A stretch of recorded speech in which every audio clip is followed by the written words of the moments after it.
Hi Leo, welcome po sa inyong reading. So Leo, ang nakikita ko dito parang medyo paayos na, no, ang problema. Medyo humuhupa na yung galit, whether ikaw yung galit, whether yung person mo yung galit.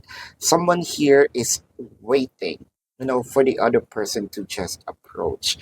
I think kung sino man yung nakagawa ng kasalanan, ready na siya mag-sorry.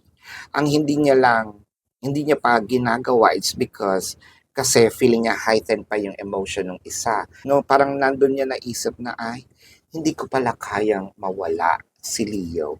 With the Two of Cups in here and the Knight of Wands, doon niya rin naisip na ganun din pala kalalim, no? Itong nararamdaman ko kay Leo.